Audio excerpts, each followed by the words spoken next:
Hi, I'm Jess. Welcome back to my channel, Chilling Like a Villain. Today I'm going to be doing my end of month book haul. Okay, so I was going to start with do this in order of when I got them and tell you the stories of why, but I think that I'm just going to there's so many, but I'm just going to pick them up and briefly show you them. So first things first, we've got to go with the one that I'm currently reading, which is of course The Raven King by Maggie Stiefvater. This is the fourth and final book in a Raven Cycle series. Um, Obviously, I won't go into it too much because it's the fourth book, but this is about four teenagers who all have some kind of magical powers, and they live in a town where they have magical powers, and they all live with people who have magical powers, and they're looking for a dead Welsh king, and that's about all you need to know. Then I got lots of books that I'm really excited for. So the first one is We Should All Be Feminists by Chimamanda Ngozi Adichie. This is her TED Talk, made into a little essay, into a little booklet, and I just thought that it was really cute, and I really wanted it. And I am big into feminism, and I want to read more about that. Especially if you watch my wrap up, I've read a lot of Margaret Atwood and things this month, so I'm kind of feeling this right now. So I'm really excited to get to that. Then I have The World's Wife by Caroline Duffy. I bought this actually because I mentioned it in my top 5 Wednesday, last one of the maternal figures, and I realised I do not own it, but I really love these book poems, and they're some of my favourites. This poem book, it's themed, so it's really interesting because they're all about women, historical women and mythological women, and religious icons and women. And some of them are also stories that were originally about men, made into stories about women, and it's just really good, and you should definitely read it if you like retellings or feminism or poems or anything like that, and you should just definitely check it out. But it's very small. I didn't think it was going to be very small, but it means it's very cute and it can go with my other little books. So yeah, I'm very happy to finally own this because I read them years ago. And another book I read ages ago and just have not owned is The Little Prince. I did want to get a really fancy copy of this, but I just thought I had a gift voucher, which is what some of these were from. We will get into that story because there's a story, but I picked this up because it was quite cheap. And I love this book. This is about, oh god, what is it even about? It's a children's book, but adults can read it and really appreciate it. It's about a pilot who crash lands on a planet and meets a little boy who is the little prince, who tells him about his life and teaches him things and things like that. And then we have a book that I'm so excited to read, which is Fallout, Lois Lane Fallout by Gwenda Bond. This is a YA origin story for Lois Lane. How cool! How cool does that sound? And she is moving to a new school. I believe that her dad is in the army. He is in Supergirl anyway. Which is part of why I really wanted to read this because I love Supergirl and Superman and everything. But basically, she's moved to a new town. She wants to keep her head down, but of course she can't because she has to defend everyone. And then I haven't read too much about it because I don't want too many spoilers or anything. But I believe that she has to put her investigative reporter skills to use in order to sort of crack down on this strange group of people that are causing havoc in her school. This sounds so good, and it also sounds a little bit like Veronica Mars, who is not a reporter, but she's a detective in high school, so I feel like it's going to have that same feel, and I love Veronica Mars, so I'm really, really excited to read this. Oh, it's going to be so good. I can feel it. Then we have The Time in Between, a memoir of hunger and hope by Nancy Tucker.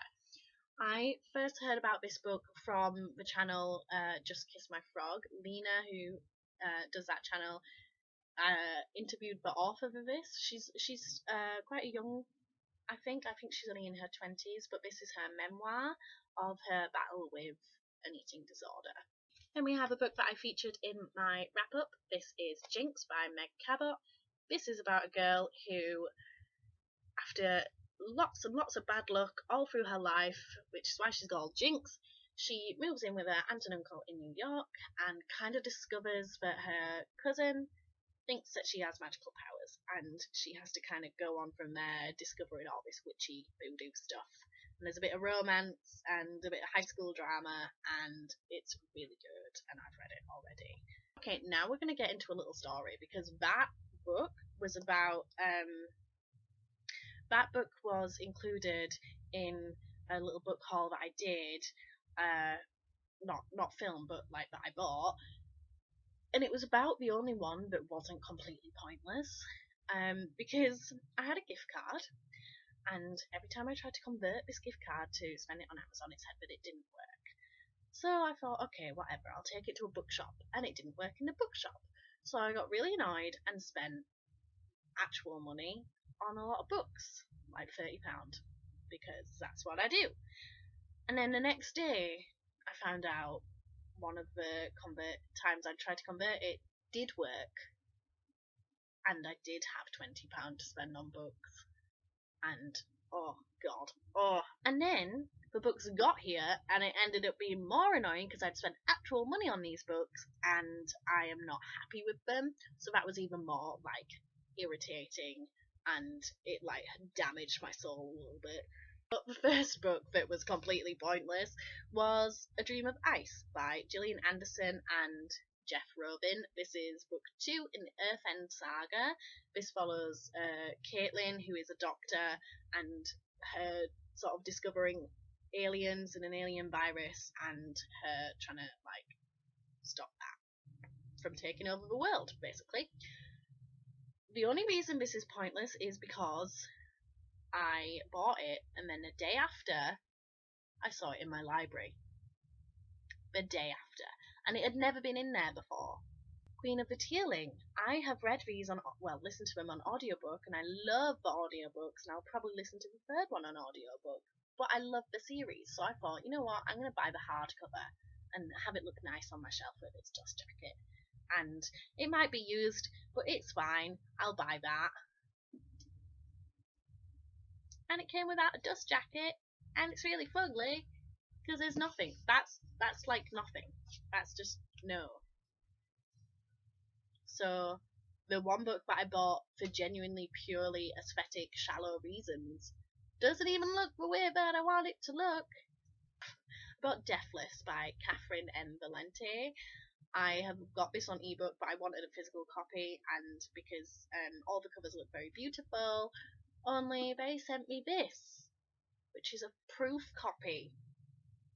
So again, my aesthetic dreams shattered, and I didn't even need to buy it. Why does this happen to me? Then I bought The Girl with All the Gifts. Then I bought The Miniaturist by Jessie Burton. This was getting a lot of hype last year, and it was 50p, so I bought it. This is about a young woman in 1686 in Amsterdam who moves into her new husband's like pre-built house, and there is a miniature version of this house, like a little doll's house, and weird things start happening in the doll's house that kind of affects what happens in the big version, and she has to work out what is happening. So that should be good.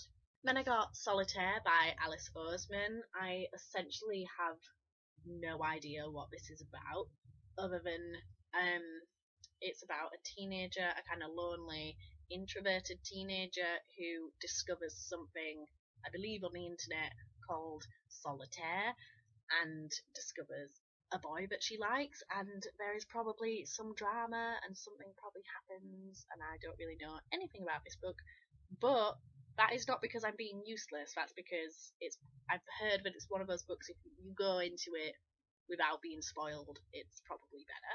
Then I got The Long Way to a Small Angry Planet by Becky Chambers. It's about a woman who joins the crew of a spaceship, and it's their journey and their bond as they travel towards a planet, I'm guessing. I'm trying not to read too much into it, so again, to avoid spoilers. But I'm hit and miss with sci-fi. I don't read a lot of it, but I tend to quite like some sci-fi shows. Like one of my favorite programs is a sci-fi show, which is about a group of people on a spaceship. So I'm hoping for some kind of nostalgic feels about my fave show, and for it to sort of have similar things to that. I've heard that this is like a fun and sort of happy sci-fi, which you don't get a lot. So that should be good. I'm quite excited for that. I kind of like my sci-fi a bit weird and a bit strange and a bit not too serious. So yeah, I'm excited to read this because it's got a lot of hype. And I got the Mistborn series by Brandon Sanderson, which I have not read any of the books in, but they were all £2 each and they all matched. They all had this really nice white cover. So I was like, why not? Whilst they're here, I'm never going to get them as cheap. And like, the spines are a bit cracked, but they're in pretty good condition. They're going to look nice on my shelf whenever I like find time to put them on there. So yeah, this series has got loads of hype, and I'm getting back into fantasy in a big way. So this is about Kelsia, who lives in a world where the evil, whatever evil forces, have won. So this is set after the bad guys have won, and she, I assume, discovers that she can use the magic system that exists in this world, which is to do with consuming metals and using them as like batteries essentially and magical powers. So it should be good. I like my female characters in fantasy, so yeah, I'm quite excited to get to that because everyone loves it. So we'll see. I'm pretty sure the rest of the books I did not buy, but they are the books that my dad bought home for me because often, I don't know, probably other places have these, but often there are tables, like charity tables, where you can just leave a small donation of however much you want and just take a book. Or sometimes you can just take a book and not leave a donation. It's voluntary. So I don't know what he left, but I basically got these books for free. So yeah, I'm going to show you all of them. He picked me out ones that he bought that I'd be interested in, and he did quite well. So let's get into them. So we've got Vigilante by Kerry Wilkinson. This is the second book in the Jessica Daniels series. Jessica Daniels is a London detective. I really like crime novels and lady detectives, so that should be quite good. Then there is Tessa the D'Urbervilles by Thomas Hardy. Then we have All American Girl, Ready or Not by Meg Cabot. I have read this. I've read the duology. This is the second book to All American Girl. Then we have Cold Hit by Linda Fairstein. This is a detective novel set in New York. Adia Alexandra Cooper is the main character, but I believe that this is the sixth book. And I haven't read or heard of any of the others, but I will like try and find them because again, lady detectives are always good. And I have The Mill on the Floss by George Eliot. I think we have probably a copy of this downstairs, but I don't have my own personal copy.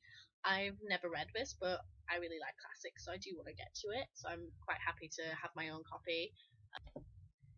And then last but not least, we have a book that I did buy, which is Eragon, the first book in the Inheritance Cycle, I believe it's called. Friend told me that this is nothing like the film and that there is a badass lady in it. So yes, that is why I thought, it's £2. I had a little voucher, a little coupon, so I picked it up. It's one of my friend's favourite series, so I thought I would give it a go. I did not know that he published this when he was like 15, which is amazing, but it means that I'm expecting the series to start off low and get better. So yes, that is my book haul. I'm never good at doing these videos because I always just like yell or get intense or just be rambly and vague. But that's my jam. That's how we do. So I hope you enjoyed it, and I hope that you will come back. Please come back. Okay. See you again soon.